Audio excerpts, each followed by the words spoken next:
ಆಸ್ತಿ ತೆರಿಗೆ ಬಾಕಿದಾರರಿಗೆ shock. Greater Bengaluru ದರ್ಬಾರ್ ಶುರು.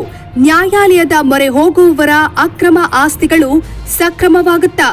2.75 ಲಕ್ಷ ಬೆಂಗಳೂರಿನ ಆಸ್ತಿ ಮಾಲೀಕರಿಗೆ ಬಿಬಿಎಂಪಿ ನೋಟಿಸ್ ಜಾರಿ ಮಾಡಿದೆ. ಜಿಬಿಎ ನಿರ್ವಹಿಸಲು ಐಎಎಸ್ ಹಾಗೂ ಐಪಿಎಸ್ ಅಧಿಕಾರಿಗಳು ನೇಮಕ. ಹಾಗೆ ಜಿಬಿಎ ಅಡಿಯಲ್ಲಿ ಬರುವ 5 ಪಾಲಿಕೆಗಳ ಹಾಲಿ 198 ವಾರ್ಡ್ಗಳ ಪಟ್ಟಿ ಪ್ರಕಟವಾಗಿರುತ್ತೆ. ಕಳೆದ 70 ವರ್ಷಗಳಿಂದ ಮೇಯರ್ಗಳ ಆಡಳಿತ ಕಂಡಿದ್ದ ಬಿಬಿಎಂಪಿ ಇನ್ಮುಂದೆ ಕಣ್ಮರೆಯಾಗಿ ಇತಿಹಾಸದ ಪುಟ ಸೇರಲಿದೆ. ಬೆಳೆಯುತ್ತಿರುವ ರಾಜಧಾನಿಯನ್ನ ಭಾಗಗಳಾಗಿ ವಿಂಗಡಿಸಿ ಆಡಳಿತ ನಡೆಸುವ ಗ್ರೇಟರ್ ಬೆಂಗಳೂರು ಅಥಾರಿಟಿ ಇಂದಿನಿಂದ ಜಾರಿಗೆ ಬರುತ್ತಿದ್ದು, ಬಿಬಿಎಂಪಿಯ ಬದಲು ಗ್ರೇಟರ್ ಬೆಂಗಳೂರು ಅಥಾರಿಟಿ ಜಾರಿಯಾಗುತ್ತಿದೆ. ಈಗಾಗಲೇ ಗ್ರೇಟರ್ ಬೆಂಗಳೂರು ಅಥಾರಿಟಿಯ ಜಾರಿಗೆ ಸಜ್ಜಾಗಿದ್ದ ಸರ್ಕಾರ ಬಿಬಿಎಂಪಿಯ ಕೇಂದ್ರ ಕಚೇರಿಯಲ್ಲಿ ಮೇಯರ್ ಕೊಠಡಿಯನ್ನ ಬದಲಾಯಿಸಿದೆ.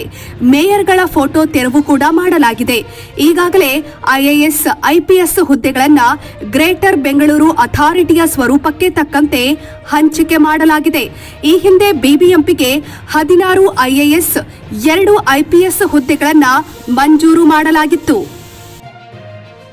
ಈಗ 15 ಐಎಎಸ್ ಹಾಗೂ 2 ಐಪಿಎಸ್ ವೃಂದದ ಹುದ್ದೆಗಳನ್ನು ಗ್ರೇಟರ್ ಬೆಂಗಳೂರು ಪ್ರಾಧಿಕಾರ ಮತ್ತು 5 ನಗರ ಪಾಲಿಕೆಗಳಿಗೆ ಹಂಚಿಕೆ ಮಾಡಿ ಪದನಾಮಗಳನ್ನು ಮರುವಿನ್ಯಾಸಗೊಳಿಸಲಾಗಿದೆ.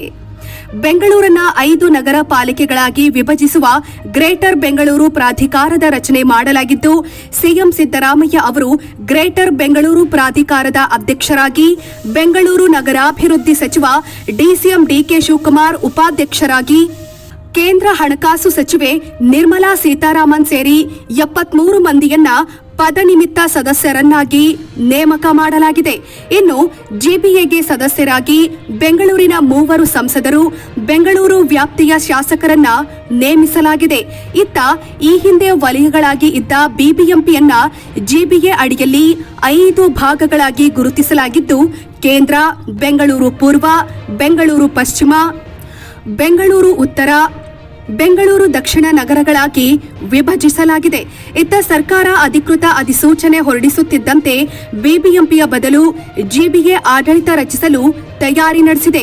ಯಲಹಂಕದ ಶಕ್ತಿಸೌಧದ ಸಮೀಪವಿರುವ 3 ಎಕರೆ ಪ್ರದೇಶದಲ್ಲಿ ಉತ್ತರ ಮಹಾನಗರ ಪಾಲಿಕೆ ಬನಶಂಕರಿ ದೇವಾಲಯದ ಎದುರಿಗಿರುವ ಖಾಲಿ ಜಾಗದಲ್ಲಿ ಬೆಂಗಳೂರು ದಕ್ಷಿಣ ಮಹಾನಗರ ಪಾಲಿಕೆ ಎಂಜಿ ರಸ್ತೆಯಲ್ಲಿ ಇರುವ ಯುಟಿಲಿಟಿ ಬಿಲ್ಡಿಂಗ್ನಲ್ಲಿ ಬೆಂಗಳೂರು ಪೂರ್ವ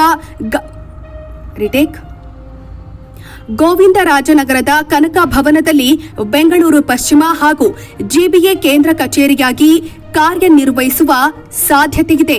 ಇಂದಿನಿಂದ ಬಿಬಿಎಂಪಿಯ ಕೇಂದ್ರ ಕಚೇರಿ ಜಿಬಿಎ ಕೇಂದ್ರ ಕಚೇರಿಯಾಗಿ ಬದಲಾಗುತ್ತಿದ್ದು, ಸಿಎಂ ಡಿಸಿಎಂಗೂ ಪ್ರತ್ಯೇಕ ಕೊಠಡಿಗಳು ನಿಗದಿಯಾಗುತ್ತಿವೆ.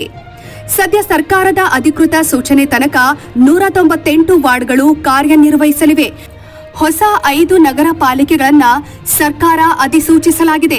ಸದ್ಯ ಇಷ್ಟು ದಿನ ಜನಪ್ರತಿನಿಧಿಗಳಿಲ್ಲದೆ ಅಧಿಕಾರಿಗಳಿಂದಲೇ ಆಳಲ್ಪಡುತ್ತಿದ್ದ ಬಿಬಿಎಂಪಿಯ ಬದಲು ಇದೀಗ ಜಿಬಿಎ ಅಸ್ತಿತ್ವಕ್ಕೆ ಬರುತ್ತಿದೆ.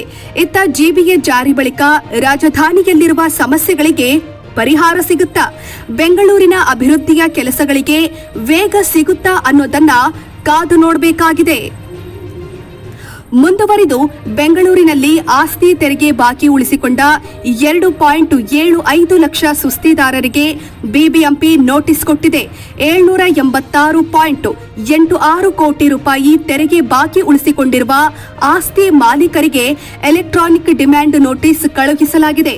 ಕೂಡಲೇ ಪಾವತಿಸದೇ ಇದ್ರೆ ಆಸ್ತಿ ಮುಟ್ಟುಗೋಲು ಹಾಕಿಕೊಳ್ಳೋದಾಗಿ ಎಚ್ಚರಿಕೆ ಕೊಟ್ಟಿದೆ. ಮುನೀಶ್ ಮೌದ್ಗಿಲ್ ಈ ಬಗ್ಗೆ ಮಾಹಿತಿ ಕೊಟ್ಟಿದ್ದಾರೆ. ಬಾಕಿ ವಸೂಲಿ ಮಾಡಲು ಚರ ಮತ್ತು ಸ್ಥಿರ ಆಸ್ತಿಗಳ ಮಾರಾಟ ಮಾಡಲು ಬಿಬಿಎಂಪಿ ಸಿದ್ಧತೆ ನಡೆಸಿದೆ. ಮಹದೇವಪುರ ವಲಯದಲ್ಲಿ 65,040 ಸುಸ್ತಿದಾರರಿದ್ದು 197.90 ಕೋಟಿ ರೂಪಾಯಿ ಬಾಕಿ ಇದೆ. ದಕ್ಷಿಣದಲ್ಲಿ 25,162 ಸುಸ್ತಿದಾರರು, ಪೂರ್ವದಲ್ಲಿ 37,574, ಬೊಮ್ಮನಹಳ್ಳಿಯಲ್ಲಿ 45,293, ಯಲಹಂಕದಲ್ಲಿ 28,022, ಪಶ್ಚಿಮದಲ್ಲಿ 25,321, ಆರ್ಆರ್ ನಗರದಲ್ಲಿ 38,358, ದಾಸರಹಳ್ಳಿಯಲ್ಲಿ 11,172 ಮಂದಿ ಸುಸ್ತಿದಾರರಿದ್ದು ಒಟ್ಟು 786.86 ಕೋಟಿ ರೂಪಾಯಿ ಬಾಕಿ ಇದೆ. ಇನ್ನು ಸರ್ಕಾರದ ಖಜಾನೆ ತುಂಬಿಸಲು ಅಕ್ರಮ ಸಕ್ರಮ ಯೋಜನೆಗೂ ಮುಂದಾಗಿದೆ. ಅಕ್ರಮ ಸಕ್ರಮ ಯೋಜನೆ ಎಂದರೆ ಕಟ್ಟಡ ನಿಯಮಗಳನ್ನು ಉಲ್ಲಂಘಿಸಿ ನಿರ್ಮಿಸಲಾದ ಅಥವಾ ನಿಯಮ ಬಾಹಿರವಾಗಿ ನಿರ್ಮಿಸಲಾದ ಆಸ್ತಿಗಳನ್ನು ಸಕ್ರಮಗೊಳಿಸುವ ಕರ್ನಾಟಕ ಸರ್ಕಾರದ ಯೋಜನೆಯಾಗಿದೆ. ಈ ಯೋಜನೆಯು ಕಟ್ಟಡ ನಿಯಮಗಳನ್ನು ಉಲ್ಲಂಘಿಸಿದ ಆಸ್ತಿ ಮಾಲೀಕರಿಗೆ ಒಂದು ಬಾರಿ ಅವಕಾಶ ಕೊಟ್ಟು ಅವರ ಅಕ್ರಮ ಆಸ್ತಿಗಳಿಗೆ ಏಕಾತ ಪ್ರಮಾಣ ಪತ್ರವನ್ನ ನೀಡಲು ಅನುವು ಮಾಡಿಕೊಡುತ್ತದೆ. ಇದರ ಮೂಲಕ ಅವುಗಳನ್ನು ಕಾನೂನುಬದ್ಧಗೊಳಿಸಬಹುದು.